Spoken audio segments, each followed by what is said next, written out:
Assalamualaikum warahmatullahi wabarakatuh.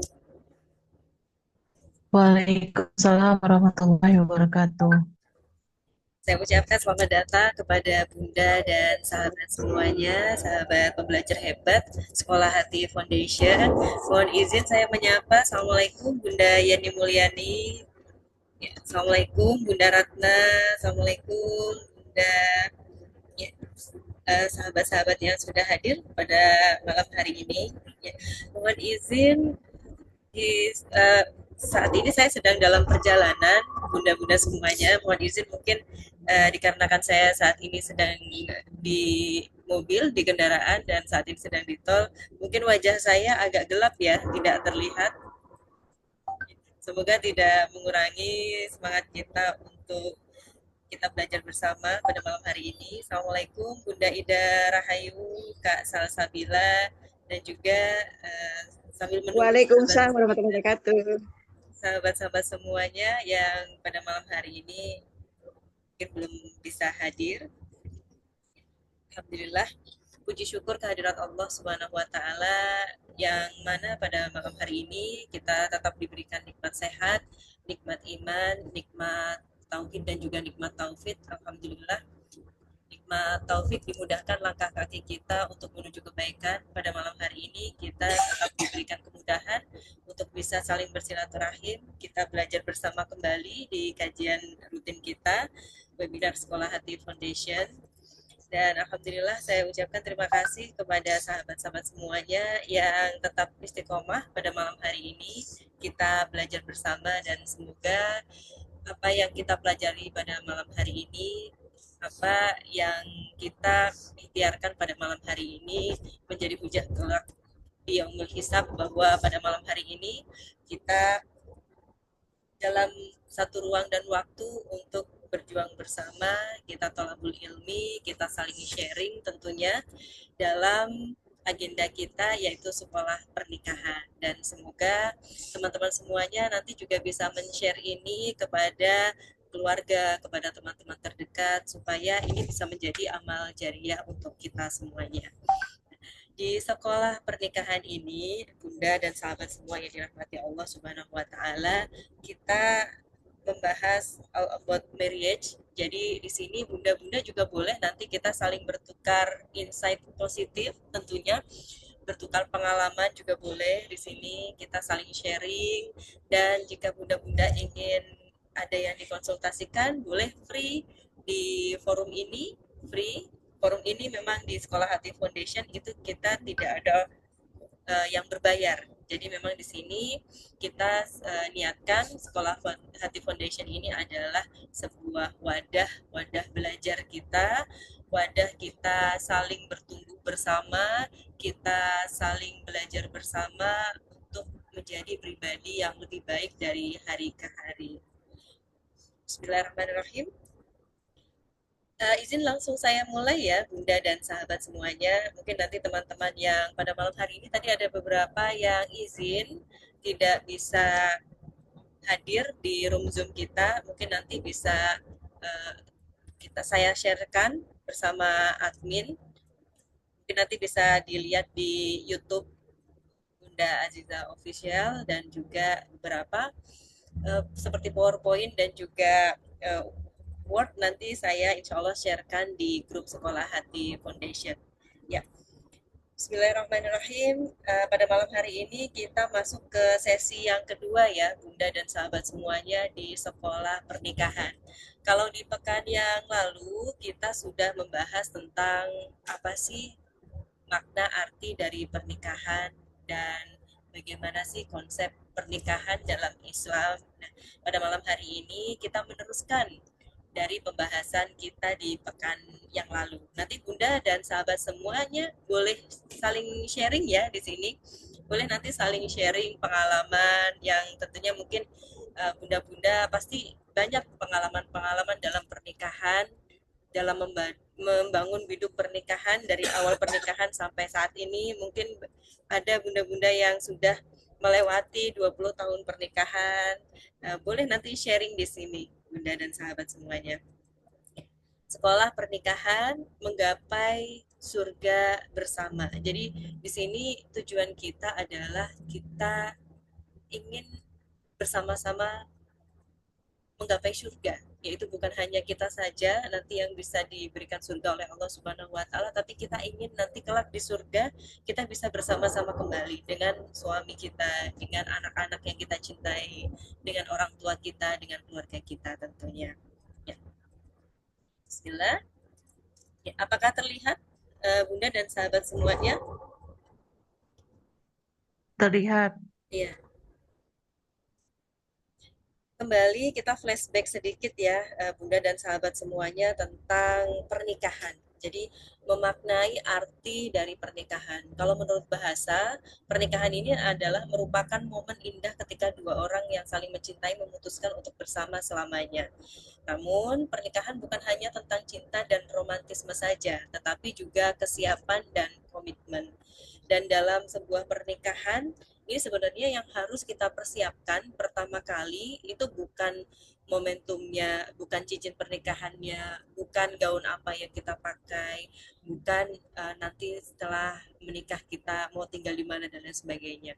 Sebenarnya hal pertama yang harus kita persiapkan adalah kita beresin diri sendiri dulu. Temukan core value kita, temukan self concept kita.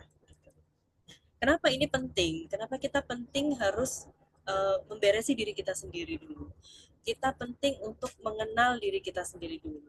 Karena jika kita tidak mengenal diri kita sendiri, bagaimana kita bisa mengenal pasangan kita? Bagaimana kita bisa membangun komitmen yang baik dengan pasangan kita? Jadi di sini yang paling penting pertama yang harus kita persiapkan sebelum pernikahan atau mungkin bunda-bunda dan sahabat semuanya pasti sudah banyak yang sudah menikah di sini, yang sudah melewati sekian tahun pernikahan. Belum terlambat Bunda untuk memperbaiki semuanya. Jadi kita temukan, kita beresin diri kita sendiri dulu. Dari diri kita yang sudah berdamai dengan diri, kita tahu self konsepnya kita itu seperti apa, baru nanti kita bisa mengkompromikan dengan pasangan kita gitu.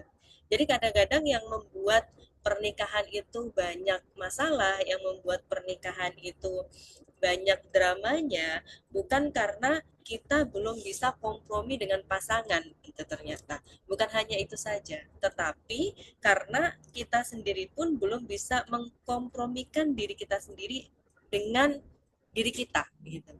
Jadi sebenarnya kita itu belum tahu maunya kita itu seperti apa.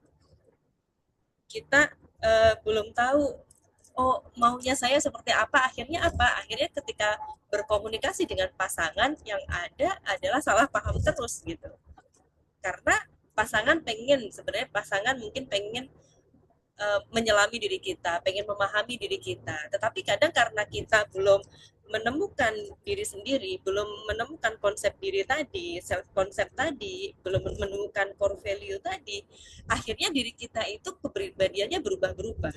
Kadang A, kadang B, kadang C. Akhirnya di sini pasangan pun juga memiliki kesulitan gitu untuk memahami diri kita. Nah, jadi yang terpenting, yang pertama adalah kita mengenal diri kita. Nah, bagi teman-teman, sahabat semuanya yang mungkin di sini baru akan menikah, atau mungkin kita memiliki saudara, adik yang akan menikah atau sahabat yang akan menikah, penting kita untuk menasehatkan ini kepada teman-teman kita. Atau mungkin kalau kita pun sudah menikah, kita juga bisa pakai konsep ini, Bunda dan sahabat semuanya. Jadi kita kenali dulu diri kita pengennya seperti apa gitu. Dan yang terpenting kita juga perbaiki juga niat kita menikah itu niatnya untuk apa. Nah, di sini kita boleh bunda-bunda dan sahabat semuanya open mic ya.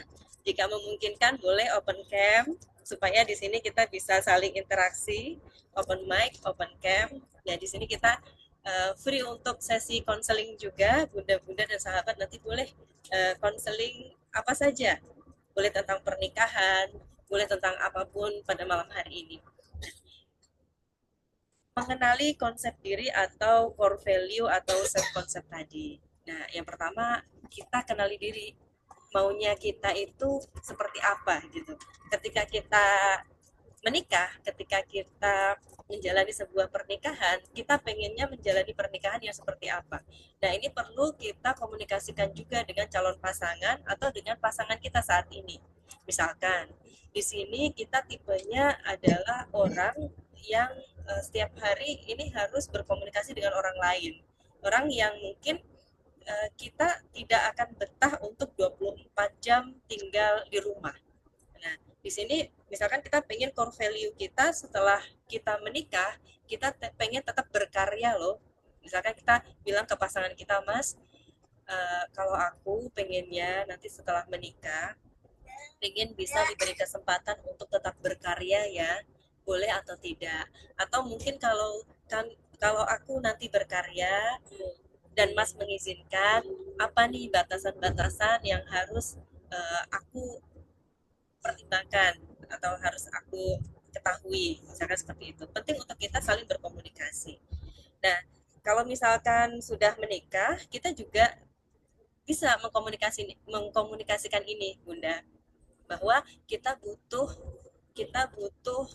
tempat untuk kita aktualisasi diri. Kadang-kadang wanita ini, saya pun juga mengalami itu, Bunda dan sahabat semuanya, ketika pada waktu awal-awal menikah yang biasanya kita sebelum menikah ini terbiasa mungkin bekerja, terbiasa untuk bertemu dengan orang lain, terbiasa kita banyak teman dan lain sebagainya. Setelah menikah dan kita harus memilih misalkan ini, dan alhamdulillah pada waktu setelah menikah 6 bulan, maaf 4 bulan itu Allah sudah langsung memberikan amanah yaitu anak pertama. Dan di sini dilema sudah mulai muncul pada awal pernikahan, bulan pertama bulan kedua kita masih bisa bekerja karena belum ada amanah, kita belum mengandung. Nah, setelah 4 bulan ini masya Allah Allah memberikan kepercayaan itu, dan di sini kita mulai dilema biasanya, dan ini bisa menjadi universal problem ya untuk kita para ibu dan para wanita. Kita kadang-kadang harus memilih untuk sementara menunda mimpi-mimpi kita gitu. Sementara kita menunda karir kita, menunda pendidikan kita dan lain sebagainya. Untuk apa? Untuk sebuah tugas mulia yaitu menjadi seorang ibu. Dan pada waktu kita mengandung, melahirkan, apalagi di sini mungkin di 6 bulan pertama. Nah, itu biasanya kita kan harus memberikan ASI eksklusif, dan ini menuntut kita untuk all out untuk 24 jam menjadi ibu rumah tangga. Nah, biasanya teman-teman atau ya wanita-wanita yang biasanya bekerja di 6 bulan pertama harus full menjadi full time mom, di sini mulai ada rasa rasa tidak nyaman gitu dengan ya rutinitas yang harus dilalui, rutinitas yang setiap hari Gejolak harus jiwa dijalani. ya. Nah, biasanya ini menjadikan satu sebab, ada yang depresi, ada yang kemudian tidak depresi tapi jadinya psikosomatis, jadi gampang masuk angin gitu. Mungkin di sini ada Bunda dan sahabat semuanya yang pernah mengalami itu, jadi gampang sakit, gampang ngedrop misalkan, atau bisa jadi kita jadi labil secara psikologis, jadi gampang marah kadang-kadang karena eh, rasa lelah yang sudah bertumpuk-tumpuk itu membuat psikologis kita itu menjadi gampang tersulut emosi gitu. Kita jadi gampang marah. Kadang-kadang bukan karena orang di sekitar kita yang salah, bukan karena suami kita yang salah, bukan karena anak kita yang melakukan kesalahan, tetapi karena sebenarnya kita belum selesai dengan diri kita sendiri. Kita belum selesai dalam regulasi emosi kita. Akhirnya apa? Akhirnya itu bisa membuat hal yang sepele itu membuat kita jadi meledak-ledak dan lain sebagainya. Jadi gampang nangis dan lain sebagainya. Nah, ini hal-hal ini memang perlu adanya komunikasi yang efektif antara kita dan pasangan. Nah, untuk teman-teman yang belum menikah, ini penting untuk dikomunikasikan dengan pasangan kita, gitu. Dengan pasangan kita. Kita cerita, misalkan, oh saya itu, ini mas, saya nggak bisa kalau 24 jam itu harus di rumah saja, nggak bisa ketemu orang, nggak bisa sosialisasi dan lain sebagainya. Tolong nanti walaupun kita sudah menikah, kita sudah dikaruniai anak, tolong berikan ruang untuk saya untuk bisa tetap bersosialisasi, walaupun itu mungkin ikut-ikut pengajian, diizinkan untuk ikut pengajian, diizinkan untuk ikut komunitas dan lain sebagainya. Nah, biasanya seorang suami ini akan legowo, Bunda, kalau kita mengkomunikasikan itu. Tapi kalau kita tidak pernah mengkomunikasikan itu, dan suami ini kan ketika menikah sama kita juga beliau sedang berproses juga gitu. Jadi pernikahan itu adalah sebuah never ending learning process gitu. Jadi proses belajar yang nggak pernah berakhir gitu. Jadi bukan hanya kita belajar sebagai seorang istri, tapi juga suami belajar sebagai seorang suami, belajar sebagai seorang ayah, belajar sebagai seorang kepala rumah tangga, yang itu juga sama beratnya gitu dengan kita.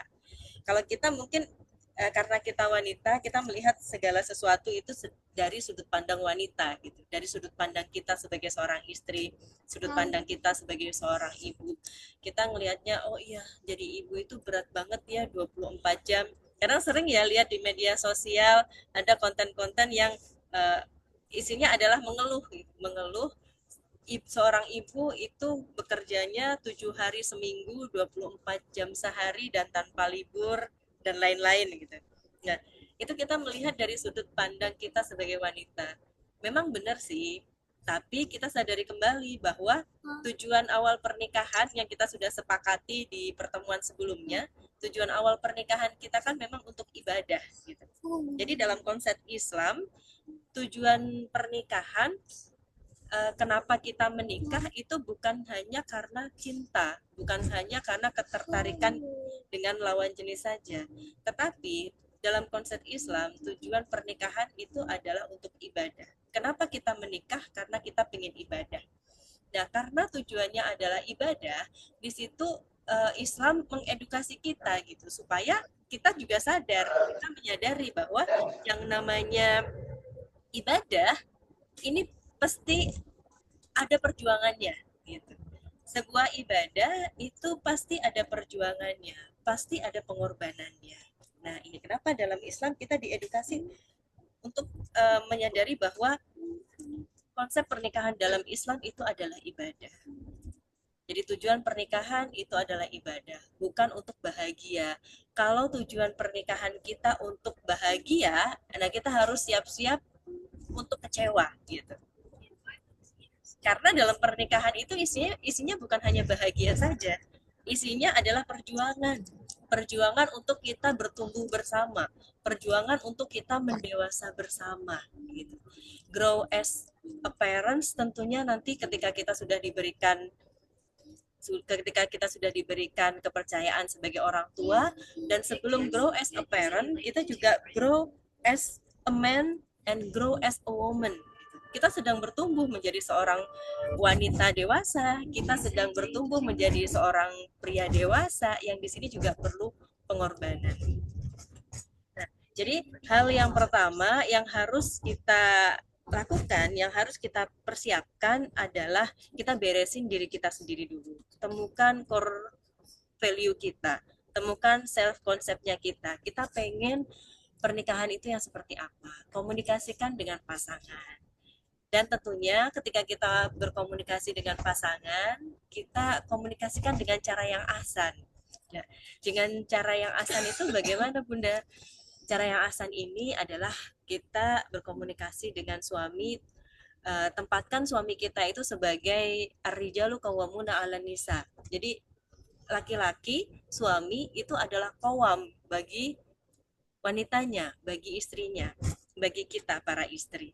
Jadi ketika kita berkomunikasi dengan suami, kita juga harus tempatkan beliau sebagai seorang pemimpin gitu. Layaknya seorang pemimpin, laki-laki itu fitrahnya pengen dihargai, pengen dihormati gitu. Jadi sebaik apapun laki-laki, sesabar apapun laki-laki, laki-laki itu tidak suka wanita yang suka teriak-teriak nggak suka wanita yang suka marah-marah, nggak suka wanita yang bawel dan cerewet. Itu fitrahnya laki-laki. Walaupun ketika sudah menikah ya mau tidak mau kita menerima pasangan kita apa adanya. Tetapi jika kita ingin dicintai oleh pasangan, maka perlakukanlah pasangan kita seperti bagaimana kita ingin diperlakukan. Kalau kita ingin diperlakukan dengan lembut, maka ya perlakukan pasangan kita dengan lembut. Ini berlaku bukan hanya sebagai istri, bukan hanya sebagai suami, tapi keduanya. Jadi di sini eh, ada kesalingan di sini. Kalau dalam konsep Islam, watawa sobil hak, watawa sobil sober. Jadi saling saling menasehati dalam kebaikan, saling menasehati dalam kesabaran. Dan ini menjadi kewajiban kita setiap muslim. Dan kalau dalam konsep pernikahan ini menjadi kewajiban bagi kita setiap pasangan suami istri. Jadi kenapa dalam Al-Qur'an itu watawa. Jadi ada saling. Jadi konsepnya bukan hanya menasehati, tapi dalam bahasa Quran itu ada konsepnya adalah saling menasehati. Nah, kenapa harus saling? Karena kita ya predikat kita sebagai seorang istri, sebagai seorang suami itu sama-sama kita sebagai manusia biasa gitu. Manusia biasa yang kita tidak luput dari kesalahan, kita tidak luput dari kehilafan. Bisa jadi saat ini mungkin suami kita yang salah, kita yang menasehati. Tapi bisa jadi esok, lusa, atau minggu depan, bulan depan, itu kita yang melakukan kesalahan. Dan berarti kita juga wajib harus dinasehati. Maka di sini dalam konsep Islam buat tawasul bil haq, buat tawasul bis sabar. Jadi dalam pernikahan itu menikah bukan hanya tentang komitmen saja, bukan hanya tentang kesiapan saja, tetapi juga ada intimasi, ada desire kita pengen menjadi istri yang baik, yang selalu ada di dekat pasangan kita dan lain sebagainya. Dan dalam pernikahan ini ada hal yang menarik Bunda dan sahabat semuanya, yaitu tentang psikologi pernikahan. Jadi di sini ada beberapa teori tentang psikologi pernikahan. Nah, ini izin saya skip beberapa slide ya Bunda dan sahabat semuanya supaya nanti untuk sesi tanya jawab, sesi diskusi kita bisa lebih panjang lagi. Di sini ada dalam teori psikologi pernikahan itu ada lima teori yang di sini akan kita bahas. Jadi kita pahami dulu tentang psikologi pernikahan. Nah, psikologi pernikahan ini adalah kita mempelajari berbagai aspek psikologis yang terkait dengan hubungan pernikahan, termasuk kepuasan, konflik, komunikasi, dan dinamika hubungan suami istri. Nah, teori-teori ini dalam psikologi pernikahan akan membantu memahami bagaimana pasangan membangun dan mempertahankan hubungan yang sehat serta mengatasi masalah yang mungkin timbul dalam pernikahan. Nah, di sini kita akan membahas tentang 5 teori pernikahan. Nah, yang pertama adalah teori attachment. Nah, teori ini menjelaskan bagaimana pola interaksi awal dengan pengasuh. Biasanya orang tua atau wali kita yang membentuk gaya hubungan seseorang termasuk dalam pernikahan. Nah, pola attachment yang aman cenderung menghasilkan hubungan yang lebih stabil dan memuaskan. Sementara pola attachment yang tidak aman, misalkan cemas atau menghindar dapat memicu konflik dan masalah dalam pernikahan. Nah, maksudnya bagaimana nih Bunda dan sahabat semuanya? Jadi dalam teori attachment ini menjelaskan bagaimana pola interaksi awal dengan pengasuh. Biasanya begini, Bun. Kalau dalam satu keluarga, orang tua kita ini memiliki hubungan pernikahan yang harmonis, maka anak-anaknya juga akan mempelajari pola ini, pola hubungan dari orang tuanya. Kalau orang tuanya hubungan pernikahannya harmonis, ayahnya santun kepada ibunya, ibunya santun kepada ayahnya, terus kemudian dalam keluarga ini kalau berbicara dengan anggota keluarga lain, dengan anak-anak itu lembut, maka juga nanti akan anak-anaknya belajar tentang pola ini. Oh, ternyata pernikahan itu indah loh. Ternyata pernikahan itu ya semenyenangkan ini loh seperti orang tua saya gitu. Jadi saya nanti memperlakukan pasangan saya ya seperti bagaimana orang tua saya memperlakukan pasangannya. Nah, ini.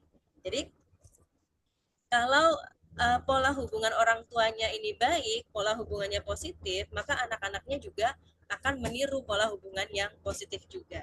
Tetapi kalau pola hubungannya ini negatif, nah orang tuanya mungkin sering KDRT, orang tuanya sering marah-marah, orang tuanya sering ya sering mencaci maki satu sama lain, maka anak-anak juga akan mempelajari dan juga akan meniru pola hubungan ini. Jadi bahaya sekali Bunda dan sahabat semuanya ketika kita berantem dengan pasangan itu di depan anak-anak. Itu bahaya sekali. Secara psikologis ini nanti akan mempengaruhi, tentunya mempengaruhi psikologisnya pada saat ini dan juga pada saat nanti sudah dewasa, ini juga akan mempengaruhi hubungan ananda kita dengan pasangannya, hubungan ananda kita dengan lingkungan sosialnya.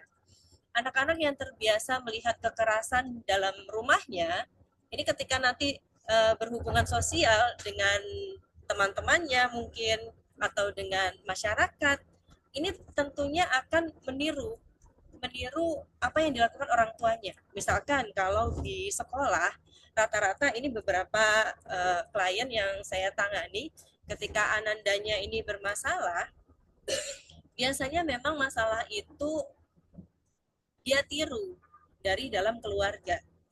Jadi ketika Ananda ini bermasalah di luar, misalkan dia memukul temannya atau mungkin dia jadi troublemaker di sekolahnya, sebenarnya ini berawal dari tangki cintanya yang bocor, tangki cintanya yang tidak terpenuhi, tangki cintanya yang hancur gitu.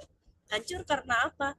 Mungkin dia tidak dibentak oleh orang tuanya, tapi dia sering melihat ayah dan ibunya itu bertengkar. Ayah dan ibunya itu saling ya mungkin saling menyalahkan dan lain sebagainya. Nah, ini membuat dia juga meniru hal itu gitu ketika berhubungan sosial dengan teman-temannya atau dengan lingkungannya. Nah, ini yang pertama yaitu tentang teori attachment. Dan yang kedua adalah teori pertukaran sosial. Nah, apa sih yang dimaksud dengan teori pertukaran sosial ini, Bunda dan sahabat semuanya? Jadi, teori ini berfokus pada bagaimana pasangan mengevaluasi hubungan mereka berdasarkan keuntungan dan kerugian yang mereka terima. Jika pasangan merasa bahwa manfaat dari pernikahan lebih besar daripada biaya yang mereka keluarkan, mereka akan lebih puas dan berkomitmen pada hubungan tersebut. Jadi dalam sebuah pernikahan itu kadang-kadang kita jadi perhitungan gitu ya Bun ya. Kita jadi perhitungan. Kita merasa bahwa kadang-kadang kita merasa bahwa kita sudah banyak berkorban. Nah, kemudian kita menuntut pasangan kita juga harus ngertiin dong, harus gantiin dong yang berkorban bukan hanya saya saja gitu misalkan. Kadang-kadang kita di sini sebagai istri kita juga sering melihat sesuatu itu yang dalam pernikahan yang banyak berkorban adalah kita. Kita merasa sudah berkorban waktu, usia, tenaga, kita mengorbankan karir mungkin, mengorbankan pendidikan, mengorbankan kesempatan, mengorbankan masa depan. Kayaknya sebagai seorang wanita ini banyak banget berkorbannya. Tapi kita juga kadang-kadang melupakan bahwa suami kita juga berkorban loh. Suami kita jadi all out menghidupi kita gitu. All out dia menanggung tanggung jawab kita di dunia bahkan di akhirat. Jadi kalau dalam konsep Islam fungsi suami yang utama ini apa, Bunda dan teman-teman semuanya? Ternyata fungsi suami yang utama ini yang pertama bukan cari nafkah, tetapi melindungi melindungi anak dan istrinya dan keluarganya dari siksa api neraka. Nah, ini adalah sebuah tanggung jawab yang besar, tanggung jawab yang tidak main-main. Karena ketika misalkan seorang istri melakukan kesalahan dan suami melihat itu, dan tidak menegurnya, maka kelak di yaumul hisab suaminya juga akan terseret dalam dosa tersebut. Misalkan sang istri tidak menutup aurat. Nah, ketika kita sebagai seorang wanita tidak menutup aurat, maka tiga tiga orang laki-laki yang akan terseret. Yang pertama adalah ayah kita, kalau sudah menikah ya suami kita juga, dan juga anak kita. Dan juga, mohon maaf, ada empat, saya lupa. Yang keempat adalah saudara laki-laki kita. Jadi, ini adalah sebuah pengorbanan yang besar. Tentunya suami kita ini juga berproses sama dengan kita. Suami kita juga bertumbuh. Dia juga sedang belajar. Dia juga sedang struggle. Dia sedang berjuang juga untuk bagaimana caranya sih supaya bisa jadi suami yang baik. Bagaimana caranya untuk bisa jadi ayah yang baik, bagaimana caranya untuk bisa jadi imam yang baik gitu. Dan ini juga tidak mudah. Jadi di sini kita sebagai pasangan suami istri harus ada saling ya, harus ada saling pengertiannya di sini. Jangan hanya kita menginginkan keuntungan saja. Nah, teori pertukaran sosial ini eh, jika pasangan merasa bahwa manfaat pernikahan lebih besar, maka dia bahagia, dia lebih puas. Nah, ya memang ketika pernikahan ini berjalan sesuai dengan ekspektasi kita, tentunya kita akan lebih bahagia ya, Bunda dan teman-teman semuanya. Tetapi ini adalah kehidupan. Nah, kehidupan ini ya layaknya seperti kita kehidupan berumah tangga ini seperti kita sedang berlayar gitu, di sebuah bahtera yang samudranya ini kadang-kadang airnya bisa pasang, airnya bisa surut. Kadang-kadang bukan hanya pasang surut saja, tetapi tiba-tiba ada gelombang besar, ada tsunami, ada badai dan lain sebagainya. Nah, di sini perlu kita saling saling menerima, saling memahami, saling mengerti bahwa kita sedang sama-sama belajar. Jadi kalau dalam sebuah pernikahan itu ada yang sedang melakukan kesalahan, kita maklumi, nggak apa-apa. Yuk kita sama-sama belajar. Kita sama-sama kita sama-sama perbaiki bersama. Mungkin hari ini ayah yang salah, bisa jadi besok bunda yang salah. Nggak apa-apa, kita kita sedang belajar. Kita belajar sama-sama ya. Waduh, masya Allah. Kalau kita kita ucapkan itu kepada pasangan, pasangan ini juga akan jadi semakin damai gitu bersama kita. Akhirnya sakinah mawadah warahmah dalam keluarga ini akan tercipta. Nah, ini tadi teori yang kedua. Kemudian teori yang ketiga, Bunda, kita kenal dengan namanya teori kognitif. Nah, teori ini menekankan pentingnya pentingnya pikiran dan keyakinan dalam membentuk perilaku dan emosi dalam pernikahan. Nah, misalkan keyakinan yang positif tentang pasangan dan hubungan dapat meningkatkan kepuasan pernikahan, sedangkan keyakinan yang negatif dapat menyebabkan konflik dan ketidakpuasan. Nah, ini bagaimana nih, Bunda dan sahabat maksudnya? Jadi ketika kita sudah menerima seseorang menjadi pasangan kita, baik itu dari segi istri, baik itu suami, ketika kita sudah menerima dia sebagai pasangan kita, maka terimalah apa adanya gitu. Kita tetap berhusnuzon, berhusnuzon bahwa pasangan kita baik gitu. Kita berhusnuzon bahwa pasangan kita ya sebenarnya dia baik, tapi hanya saja dia sedang belajar. Saat ini dia dalam proses belajar. Nah, ketika kita mempunyai keyakinan itu, maka keyakinan itu akan menjadi energi, Bunda dan sahabat semuanya. Energi yang akan menguatkan kita dan juga akan tarik menarik gitu. Kalau jadi Allah itu sesuai dengan prasangka hambanya dan Allah akan memberikan sesuatu itu sesuai dengan prasangka kita gitu. Kalau kita berprasangka kepada suami kita, waduh suami suami saya tukang selingkuh nih kayaknya, dia mata keranjang, matanya jelalatan dan lain-lain, itu prasangka kita sudah negatif terus. Nah, ini akan membuat membuat uh, ya energi kita jadi negatif gitu. Nah, energi pikiran kita jadi negatif. Akhirnya apa? Akhirnya ya benar Allah menjadikan apa yang kita pikirkan itu menjadi sebuah kenyataan. Nah, lain halnya kalau kita berpikiran positif. berpikiran positif, ya Allah, suami saya sedang belajar, saya yakin suami saya adalah suami yang baik, tolong bantu suami saya ya Allah, tolong jaga hatinya supaya hatinya tetap lurus, supaya hatinya tetap baik. Nah, nanti energi kita akan jadi energi yang positif gitu. Vibrasinya yang nyampe ke suami, nyampe ke alam semesta juga adalah vibrasi yang positif ini. Jadi keyakinan keyakinan kita itu perlu kita arahkan kepada keyakinan yang positif nih, Bunda. Nah, ini juga sedikit flashback ya, Bunda, ke materi di awal pertemuan tadi tentang self concept nih. Untuk teman-teman yang di sini mungkin dalam proses sedang mencari jodoh, sedang mencari pasangan hidup. Nah, penting untuk kita punya self concept.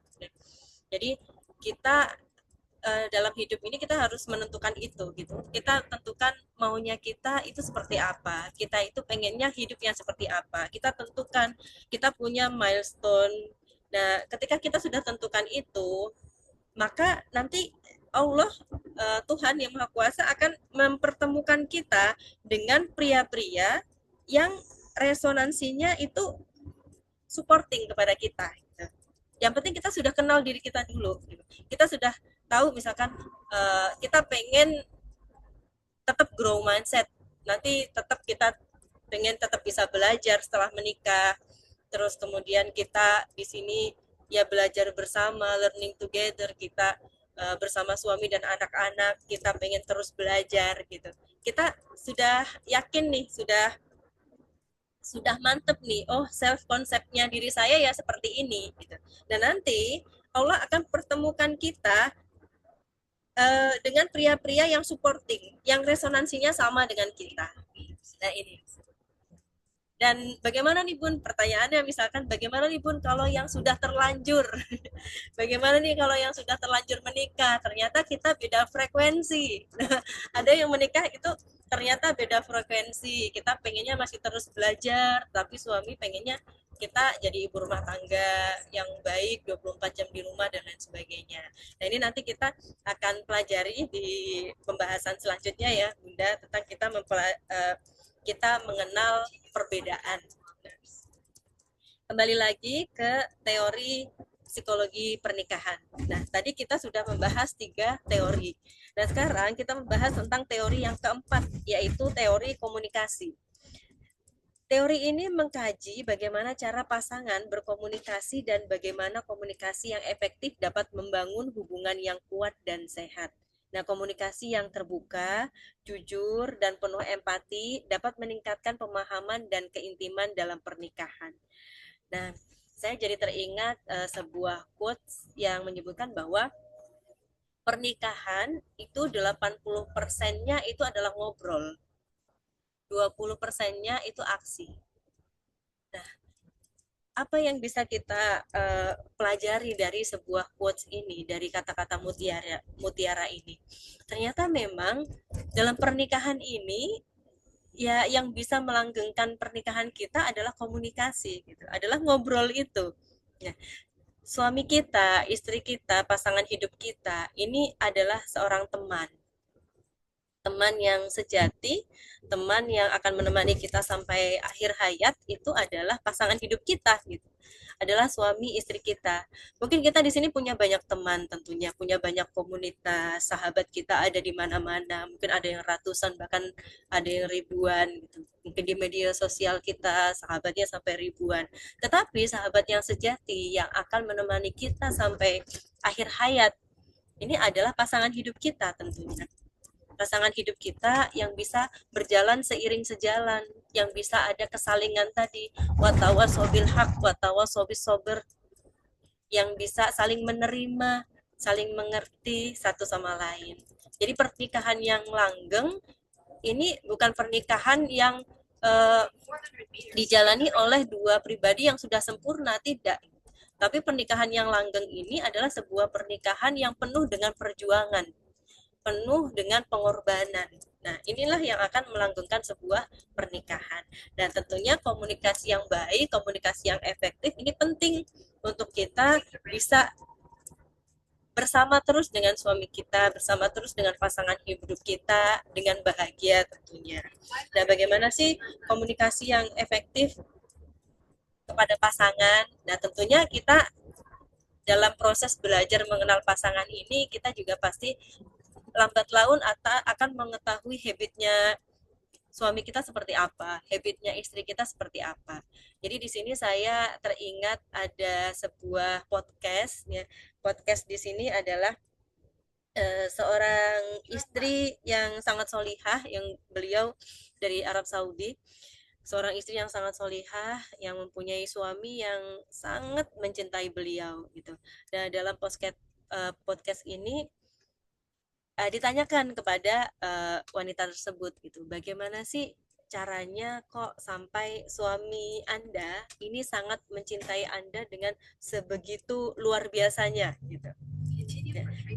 Jadi orang lain melihatnya, oh kok suaminya bucin banget sih sama istrinya gitu. Ya mungkin istrinya secara paras cantik atau mungkin menarik dan lain sebagainya. Tapi pasti bukan hanya sekedar itu gitu. Kalau cuman kecantikan, keindahan fisik saja itu bisa lekang oleh waktu. Itu lama-lama juga bisa kalah oleh usia. Secantik apapun seseorang, secantik apapun wanita, kalau sudah tua, ya pasti akan ada tanda-tanda penuaan. Menarik secara fisiklinya juga akan berkurang gitu. Tetapi kalau inner beauty, cantik dari dalam, baik dari dalam, itu tak akan lekang oleh waktu gitu. Kalau wajah bisa termakan usia, tapi pribadi yang mulia ini tidak pernah termakan oleh usia. Ini kenapa Rasulullah Shallallahu Alaihi Wasallam sangat mencintai Bunda Khadijah sampai beliau mengatakan tidak ada wanita yang sebaik Khadijah radhiyallahu anhu. Bahkan ketika beliau sudah menikah dengan istri-istri yang lain, tetap dalam hati beliau ini yang paling dicintai adalah Khadijah. Nah, karena adalah kebaikan budi pekertinya. Nah, kembali kepada tadi podcast tadi, Bunda dan sahabat semuanya, karena saya merasa saya mendapatkan ibroh yang luar biasa di sini, jadi saya ingin sharingkan kepada teman-teman semua di sini. Jadi ketika ditanya, uh, Ibu, kenapa suami Anda itu sangat mencintai Anda? Bagaimana sih resepnya? Apakah suami Anda ini tidak pernah marah kepada Anda? Nah, sang ibu tadi menjawab, usia beliau kebetulan sudah 60-an. Beliau menjawab, ya suami saya sama dengan suami-suami yang lain, pernah marah juga gitu. Dan kadang-kadang kalau laki-laki marah itu eh, ya kadang ada yang dikata-katain dan lain sebagainya. Tapi apa yang dilakukan? Pada saat suami marah, pada saat suami emosi, jangan dijawab, tapi dengarkan saja. Gitu. Kalau mungkin dicaci maki, dengarkan saja, tapi jangan percaya. Gitu. Kenapa kita tidak boleh percaya pada saat suami kita mencaci maki? Karena ketika seseorang itu dalam kondisi yang emosi, maka sebenarnya hati dan pikirannya itu sedang dipermainkan oleh setan. Gitu. Tadi kembali ke keyakinan, kita yakin bahwa suami kita adalah suami yang baik gitu. Hanya saja ketika dia sedang marah ini, pikiran dan hatinya itu sedang dipermainkan oleh setan. Kita lebih percaya apa? Kita lebih percaya kepada suami kita. Suami kita orang yang baik. Kalau kita percaya dengan kata-katanya pada saat dia emosi, berarti kita lebih percaya kepada setan. Nah, itu beliau mengatakan seperti itu. Nah, kemudian apa yang ibu lakukan ketika suami ibu marah? Saya dengarkan, kemudian setelah suami saya selesai marahnya, selesai emosinya, biasanya saya ke dapur. Ya. Ke dapur ngapain nih Bun kira-kira? Ke dapur apa ngasah pisau atau ambil ambil senjata? Oh, ternyata tidak. Jadi beliau ke dapur, beliau mengatakan biasanya saya buatkan teh atau kopi atau camilan yang beliau sukai gitu. Kenapa dibuatkan teh atau kopi atau camilan? Ya karena orang marah itu capek. Bener nggak sih Bun? Kita kalau marah-marah ke anak tuh capek nggak? Kita marah-marah ke suami, ngomel-ngomel ke suami itu capek nggak? Capek. Iya, Iya. capek. Kita tahu kalau orang habis marah itu capek. Orang habis nangis itu ngantuk. Nah, ini dijelaskan juga dalam Al-Qur'an. Ketika seseorang setelah selesai menangis, Allah berikan rasa kantuk untuk menghiburnya. Nah, ini. Jadi, ketika habis marah itu pasti lelah, capek. Nah, ini sama beliau suaminya dibuatkan kopi atau teh atau dibikinkan ya camilan pisang goreng, mungkin kalau kita ya kalau di Indonesia, kalau di Arab mungkin camilannya lain. Nah, setelah itu beliau duduk bersama suami dan ngobrol, bercanda, cerita-cerita itu seolah-olah tidak terjadi apa-apa. Nah, ini luar biasanya beliau. Beliau berhati besar, berlapang dada sekali. Jadi walaupun setelah dicaci maki, diomelin dan lain sebagainya, itu tetap melayani dengan baik, terus ajak ngobrol, kayak nggak terjadi apa-apa gitu. Kayak tadi suaminya nggak melakukan apa-apa. Nah, biasanya setelah ngobrol ini, terus kemudian suaminya minta maaf dengan sendirinya. Maaf ya, aku tadi sebenarnya tidak bermaksud demikian, aku tidak bermaksud untuk marah, tadi hanya tiba-tiba emosi. Kemudian beliau menjawab, oh iya, nggak apa-apa, aku paham, saya paham, nggak apa-apa, saya percaya kamu adalah orang yang baik, dan pada saat emosi ini memang pikiran dan hatimu sedang dipermainkan oleh setan, nggak apa-apa. Di akhirnya mereka masya Allah baikan kembali gitu. Dan suami semakin cinta setiap kali seorang istri memaafkan itu di hati kecil suami itu merasa sangat bahagia, merasa sangat kagum kepada sang istri, bahwa ternyata oh istrinya adalah orang yang lapang dada, orang yang bisa dewasa menyikapi dirinya. Nah, ini adalah nilai plus yang akhirnya membuat beliau itu sangat dicintai oleh suaminya. Nah, ini mungkin kita bisa ambil ibroh ya Bunda dan sahabat semuanya dari uh, kisah nyata tadi yang diangkat dalam sebuah podcast. Nah, tadi adalah yang keempat teori komunikasi. Nah, yang kelima dari teori psikologi pernikahan adalah teori keadilan dan kesetaraan. Nah, teori ini berfokus pada bagaimana pasangan merasa adil dan setara dalam pembagian tugas dan tanggung jawab dan sumber daya dalam pernikahan. Nah, ketidakseimbangan dalam hal ini biasanya dapat menimbulkan konflik dan ketidakpuasan. Nah, jadi ada namanya teori keadilan dan kesetaraan. Kita pasti sebagai seorang istri, sebagai uh, ya seorang wanita, kita pengen ketika menjalani pernikahan kita itu berjalan beriringan gitu. Kita berjalan beriringan, berjalan bergandengan, bukan berjalan depan belakang. Kita pengennya mencari suami yang mensupport kita gitu, yang mau menggandeng kita, mau bertumbuh bersama, kita ada kesalingan, ada ada saling memahami gitu, saling memahami tugas dan kewajiban masing-masing, dan di sini ada peran dari pasangan masing-masing untuk saling melengkapi. Misalkan seorang istri ini kesulitan dalam menangani pekerjaan rumah tangga, dan di sini ada suami yang membantu pekerjaan rumah tangga, atau mungkin kalau suami tidak bisa membantu, suami mencarikan ART, atau mungkin mencarikan orang yang bisa membantu, keluarga yang bisa membantu, misalkan seperti itu.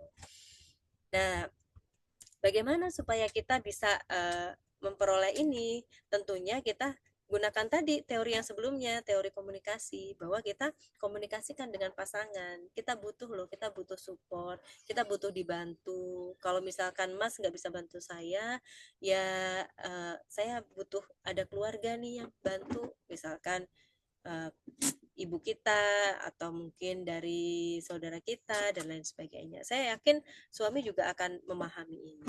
Jadi ini tadi tentang teori psikologi dari pernikahan.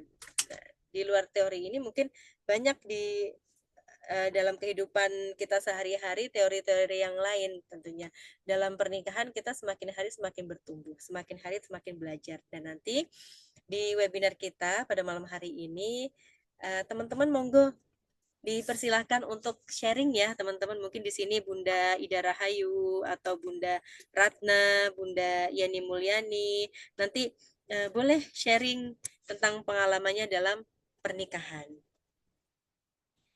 Nah, kemudian saya izin melanjutkan sebentar ya Bunda tentang materi kita sebelum kita nanti buka sesi diskusi. Iya. Ya. Ada dua hal penting dalam pernikahan.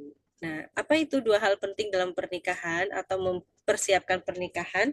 Yang pertama adalah penting untuk mengenal diri, menyederhanakan ekspektasi. Ya ini.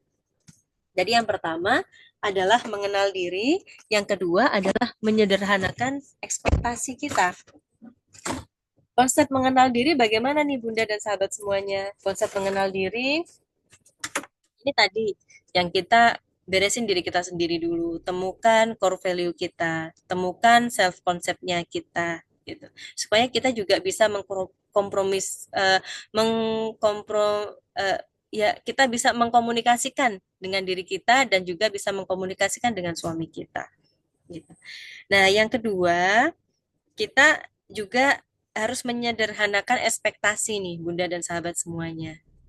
Kita pasti ekspektasinya menikah itu ya akan lebih bahagia, menikah itu nanti ada yang merhatiin, menikah itu nanti ada yang menafkahi dan lain sebagainya. Mungkin kita sebagai wanita ekspektasi kita sama di awal pernikahan, wah ini kita menjadi wanita yang paling bahagia nih di muka bumi di hari pertama pernikahan. Di hari kedua, ketiga, keempat, seminggu, sebulan, setahun kemudian, nah akhirnya kita kecewa gitu. Kecewa dengan apa? Kecewa dengan ekspektasi kita sendiri. Kita ekspektasinya ketinggian. Maka yang harus kita lakukan adalah sederhanakan nih ekspektasi kita gitu. Ekspektasikan ekspektasinya kita kepada pasangan kita disederhanakan gitu. Oh iya, kita paham kok pasangan kita ya manusia biasa yang sedang berproses, yang lagi belajar sama-sama dengan kita. Ya kalau dia nggak sesuai dengan ekspektasi saya ya wajar gitu.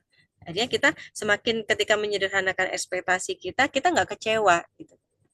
Ya, ada sebuah hadis yang menyebutkan bahwa menyebutkan berharap kepada manusia ini adalah kecewa yang disengaja gitu. Nah, jadi kita kembalikan lagi kepada tujuan niat awal pernikahan kita. Oh, niat awal saya adalah untuk ibadah gitu. Berarti ya dalam ibadah ini kita harus siap berkorban, kita siap memahami, kita siap mengerti gitu. Nanti suatu saat juga ada kalanya kita yang salah, ada kalanya kita yang tidak sesuai dengan ekspektasi suami. Ya, suami kita juga sama dengan kita. Pada awal pernikahan merasa, wah, saya laki-laki yang paling bahagia di muka bumi nih. Sudah menikah dengan seorang istri yang ekspektasinya suami, istrinya tuh adalah istri yang solihah, istri yang baik, istri yang mungkin anggun dan lain sebagainya. Tapi ketika sudah sehari, dua hari, seminggu, sebulan, setahun pernikahan, akhirnya suami juga mungkin kecewa juga dengan kita gitu. Oh ternyata istri saya nggak sesolihah ekspektasi saya loh. Istri saya nggak sebaik apa yang saya pikirkan selama ini dan lain sebagainya. Jadi ini tadi ada rasa saling memahami, saling memaklumi, saling menyederhanakan ekspektasi dalam rumah tangga. Ya, ini tadi dua hal penting dalam pernikahan. Nah, kemudian tantangan dalam pernikahan nih, tentunya banyak Bunda dan sahabat semuanya tantangan-tantangan yang akan kita hadapi dalam pernikahan. Nah, salah satunya adanya kesulitan keterbukaan dan jujur satu sama lain. Ini juga sebuah tantangan yang besar dalam pernikahan karena ketika tidak ada keterbukaan, tidak ada kejujuran satu sama lain, akhirnya ya komunikasinya jadi tidak baik gitu. Komunikasinya jadi tidak berjalan sebagaimana mestinya, tidak berjalan baik-baik saja. Maka pentingnya ada kejujuran, keterbukaan dalam pernikahan gitu. Kejujuran ini bukan hanya kejujuran dalam hubungan tetapi juga kejujuran dalam finansial gitu. Ketika suami jujur kepada istri tentang pendapatannya dan istri jujur kepada suami tentang pengeluarannya. Nah, ini kejujuran dalam finansial. Kadang-kadang yang membuat masalah dalam pernikahan ini adalah saling ketidakterbukaan dan tidak jujur satu sama lain. Suami nggak jujur kepada istri tentang pendapatannya. Nah, ini membuat si istri merasa tidak dihargai, tidak dipercaya, dan lain sebagainya. Dan biasanya memicu pertengkaran juga.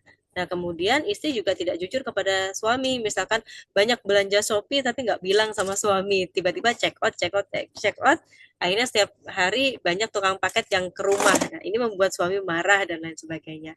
Nah, penting kejujuran satu sama lain, keterbukaan satu sama lain. Misalkan kejujuran ini juga bisa dalam hal apapun nih, Bunda, dalam hal yang sepertinya sepele, tapi efeknya, impactnya ini luar biasa. Misalkan apa nih, Bunda dan sahabat semuanya, hal yang sepele yang sering jadi permasalahan nih dalam rumah tangga Bunda dan teman-teman. Boleh nih sharing di sini satu sama lain supaya nanti bisa kita carikan solusinya bersama-sama. Ya. Boleh Bunda yang mau sharing nih permasalahan ketidakterbukaan dan ketidakjujuran dalam rumah tangga masing-masing apa nih? Boleh. Uang belanja kali ya. Uang belanja. Nah, ini uang belanja. Jadi ketidakjujuran dan ketidakterbukaan dalam hal finansial nih ya, Bunda ya. Nah, jadi saran saya, kita sebagai seorang istri, ini kita punya buku pembukuan rumah tangga gitu. Nah, jadi supaya apa? Ya supaya nanti suami juga ngelihat kita pengeluarannya apa saja nih. Nah, pengeluaran pengeluaran kita dari hal yang sekecil ya hal kecil apapun kita catat nih Bun. Misalkan kita kasih uang jajan anak dan lain sebagainya kita catat. Nah, ini nanti kita mulai catat dari awal awal bulan sampai akhir bulan. Nah, setelah akhir bulan kita kita laporan ke suami gitu. Nah, ini masih saya lakukan sampai saat ini sampai usia pernikahan saya 16 tahun. Jadi saya ada pembukuan, ada pembukuan. Kalau dulu hal sekecil mungkin saya catat gitu. Tapi kata suami, udahlah nggak usah dicatat yang kecil-kecil, udah garis besarnya saja pengeluarannya untuk apa, jajan anak sebulan berapa, ini apa gitu. Akhirnya dari situ nanti suami juga bisa mengira-ngira, oh pengeluaran rumah tangga itu ternyata besar juga ya. Kita jadi yang pertama suami melihat kita menjadi seorang istri yang amanah dalam mengelola keuangan rumah tangga sehingga akhirnya suami juga percaya sama kita gitu. Kita dikasih kepercayaan lebih. Oh ya istriku amanah, pengeluarannya juga pengeluaran yang bisa dipertanggungjawabkan gitu, bukan pengeluaran yang tidak ada gunanya dan lain sebagainya. Akhirnya di sini suami juga lebih percaya dengan kita. Nah, kemudian kita juga harus komunikasikan kepada suami bahwa dalam rumah tangga ini kita bertumbuh bersama loh, Mas. Kita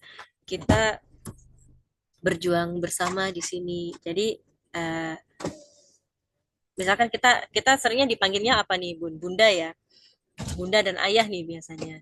Jadi Bunda akan merasa sangat bahagia dan merasa sangat dipercaya ketika Mas juga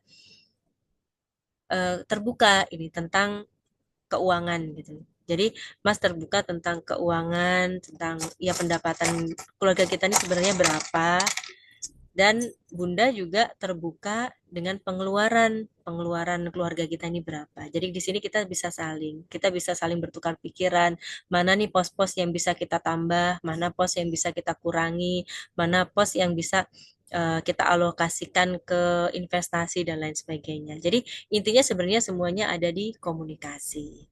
Nah, kemudian yang kedua, tantangan untuk menjaga komitmen. Nah, ini penting nih Bunda, menjaga komitmen. Jadi banyak klien-klien saya di konseling pernikahan dan juga klien hipnoterapi ini yang permasalahannya adalah tentang komitmen. Ada laki-lakinya yang tidak bisa menjaga komitmen, ada istrinya yang tidak bisa menjaga komitmen. Nah, kenapa mereka tidak bisa menjaga komitmen? Ternyata akar permasalahannya itu adalah rasa tidak nyaman. Sudah ada rasa tidak nyaman dengan pasangan. Nah, ini juga banyak, penyebabnya banyak. Penyebab dari tidak nyamanan pasangan dengan kita itu juga banyak. Ada karena memang mungkin sifat istrinya yang terlalu keras atau istrinya yang terlalu mandiri yang akhirnya suami merasa disepelekan dan lain sebagainya. Nah, ternyata setelah dilakukan penelitian dan juga setelah saya teliti juga, laki-laki yang berselingkuh itu adalah laki-laki yang biasanya laki-laki selingkuh itu bukan karena istrinya jelek terus kemudian selingkuhannya cantik. Kadang-kadang selingkuhannya itu ya jauh lebih tidak cantik daripada istrinya gitu. Ternyata apa yang mereka cari? Mereka itu mencari kenyamanan. Mereka mencari kenyamanan. Mereka mencari seseorang yang mau menerima mereka apa adanya gitu. Seseorang yang mau melayani mereka apa adanya gitu tanpa syarat dan ketentuan berlaku misalkan. Nah, ini kalau yang berselingkuh dengan hati gitu. Yang berselingkuh karena rasa cinta. Biasanya yang mereka cari adalah kenyamanan. Nah, bagaimana kalau yang berselingkuh karena pelampiasan? Ya, kalau yang berselingkuh karena pelampiasan ini biasanya ya selingkuhnya bukan dengan orang yang dikenal, dengan mohon maaf misalkan PSK, dengan ya mungkin ya dengan semacamnya gitu. Itu karena apa? Ya karena pelarian itu tadi. Ada hal-hal yang tidak terpenuhi dari pasangannya. Dan yang ketiga, yang bahaya ini karena memang penyakit. Nah, penyakit ini ya penyakit psikologis tentunya.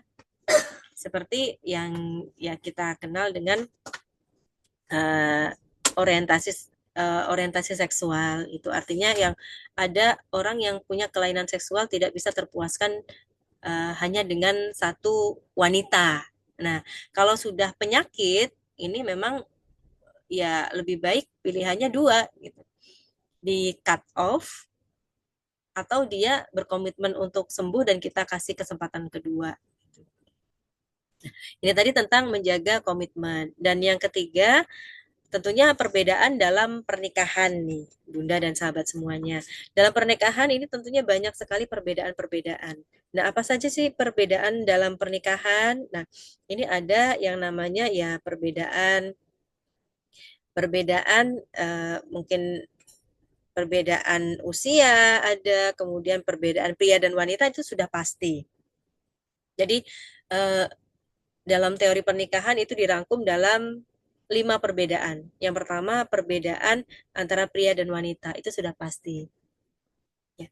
Mohon izin Bunda dan sahabat semuanya, saya pause dulu ya. Alhamdulillah sudah sampai di rumah. Iya, izin saya off cam dulu.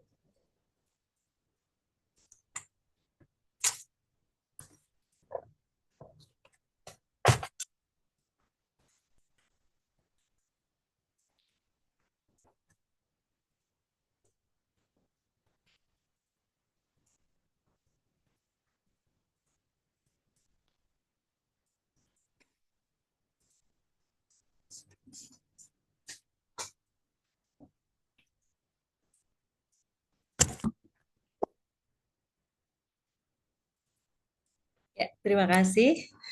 Alhamdulillah sekarang sudah kelihatan ya Bunda dan sahabat semuanya. Kalau tadi masih gelap karena masih di dalam mobil di perjalanan. Ya. Masih semangat Bunda dan sahabat semuanya? Masih. Ya, semangat ya. Ya, Bismillah. Di sini kita teruskan kembali ya, Bunda, tentang poin yang terakhir tadi, yaitu perbedaan dalam pernikahan. Nah, dalam teori pernikahan, ini kita bagi menjadi 5 perbedaan dalam pernikahan. Yang pertama, perbedaan antara pria dan wanita. Itu pasti. Jadi, antara pria dan wanita, ini kita pasti sudah berbeda gitu. Yang pertama, ya kita tentu berbeda gender. Dan yang kedua, tentunya ya berbeda karakteristik, berbeda kepribadian, berbeda peran dan lain sebagainya. Dan ini kita harus sadari bahwa ya pria sama wanita itu memang berbeda, kebiasaannya pun, habitnya pun juga beda gitu. Jadi ketika pasangan kita melakukan kesalahan, kita lebih legowo. Kita lebih legowo, kita bisa lebih menerima. Oh iya, memang laki-laki itu seperti ini. Nah, contohnya apa nih, Bun, perbedaan antara laki-laki dan perempuan? Nah, misalkan perbedaan dari kebiasaan, dari habit. Kalau laki-laki ini ya dalam sehari paling banter, paling maksimal itu 16.000 kata-kata gitu. Beda sama kita, wanita yang dalam sehari ini ada 20.000 kata-kata. Nah, Ini saja sudah berbeda nih, Bunda. Jadi kadang-kadang kita sebagai istri jangan suuzon kepada suami, jangan langsung kesel pada suami ketika suami pulang, itu langsung rebahan di sofa, kemudian langsung pegang HP, scroll HP sampai malam, kemudian kita dicueki. Nah, kenapa kok kita nggak diajak ngobrol dan lain sebagainya? Karena mungkin di luar sana, di pekerjaannya, itu sudah habis jatah jatah kata-katanya itu sudah 16.000 kata-kata sudah habis, terkuras habis. Makanya ketika pulang itu ya sudah lowbat baterainya. Nah, jadi ada beberapa orang yang kalibrasi belajarnya itu dengan menonton. Ada orang-orang yang kalibrasi belajarnya itu dengan membaca dan lain sebagainya. Ada yang kalibrasi belajarnya itu dengan dia perlu ruang sendiri untuk dia ngecas dia mengecas kembali semangatnya dan lain sebagainya. Nah, ini beda-beda. Kita harus memahaminya. Nah, kalau istri ini ya suami juga harus memahami bahwa istri itu butuh mengeluarkan 20.000 kata-kata. Walaupun kita sudah capek pulang kerja, tapi istri kan punya kebutuhan untuk itu. Ya udah nggak apa-apa didengerin aja. Misalkan istri cerita, ya udah didengerin aja. Walaupun kita ketiduran, nggak masalah. Jadi wanita itu, istri itu kalau sudah mengeluarkan 20.000 kata-kata, udah sehat, sehat jasmani dan rohani gitu. Apalagi kita yang orang-orang yang karakteristiknya feeling, baik feeling introvert ataupun feeling extrovert. Itu lebih dari 20.000 kata-kata biasanya sehari yang harus dikeluarkan. Nah, kalau kurang dari itu biasanya larinya ke psikosomatis, masuk angin, eh, mah, GERD, dan lain sebagainya. Atau mungkin juga ke masalah psikologis, misalkan uring-uringan, gampang ngambek, gampang marah, dan lain sebagainya. Nah, ini.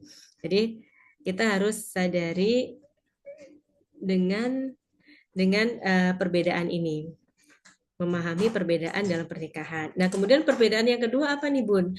Perbedaan usia. Nah, ketika seseorang ini pasangan suami dan istri ini ada perbedaan usia yang terpautnya jauh, ya tentunya habitnya juga beda, kebiasaannya pun juga berbeda. Nah, ini kita juga pahami. Kalau misalkan kita masih satu generasi nih sama suami kita, nah mungkin ini bisa lebih mudah untuk kita saling memahami. Tapi kalau sudah generasinya sudah lain, misalkan istrinya Gen Z, suaminya milenial, ini pun eh, walaupun tidak terlalu jauh ya, Bunda mungkin hanya 10 tahun atau 8 tahun terpaut usianya, tapi ini sudah berbeda eranya gitu. Apalagi yang milenial, yang sebelum-sebelumnya itu lebih berbeda lagi. Nah, ini biasanya kalau kita tidak saling memahami bisa menjadi sebuah masalah. Nah, kemudian perbedaan watak. Nah, perbedaan watak ini juga yang satu mungkin wataknya keras, yang satu kok lembut. Nah, kemudian akhirnya kita suka curhat kepada orang bahwa oh saya sama suami saya beda frekuensi. Nah, itu sering saya dapat klien yang curhatnya begini, Bun. Bun, saya ini kok ngerasa sama suami saya beda frekuensi ya. Akhirnya kita cekcok terus setiap hari. Saya merasa suami saya nggak cinta sama saya gitu.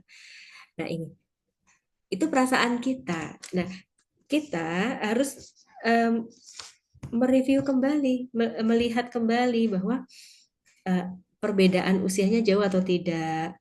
Terus kemudian wataknya berbeda karena apa? Bisa jadi karena memang suaminya terlahir dari keluarga yang itu tadi, keluarga yang mungkin broken home dan lain sebagainya, keluarga yang mungkin kalau orang tuanya ngomong sama satu sama lain itu keras, ngomong sama anak-anaknya juga keras, akhirnya yang membentuk wataknya yang juga keras gitu. Nah, sebenarnya di sini suami kita juga sedang mengalami inner child yang terluka gitu. Dia pengen berlaku lembut pada istrinya, misalkan. Nah, fitrahnya laki-laki itu memang pengen nyenengin istri, tapi kadang-kadang nggak ngerti caranya.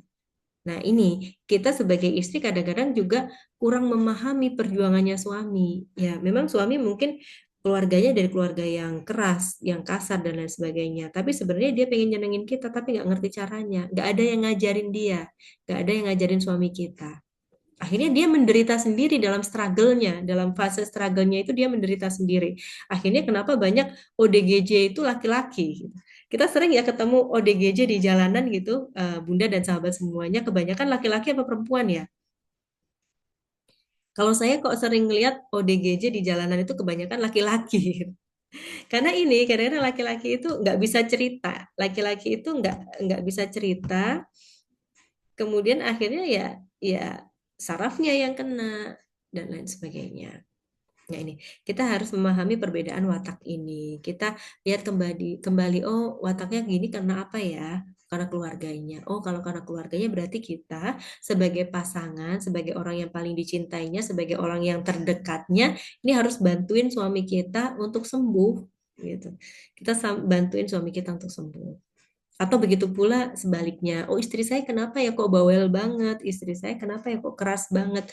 Oh mungkin karena dari keluarganya yang mendidik dengan demikian. Oh berarti istri saya memang banyak inner child yang terlukanya. Akhirnya kita memang harus bantuin istri kita untuk pulih gitu. Jadi jika sudah ada kesalingan, sudah ada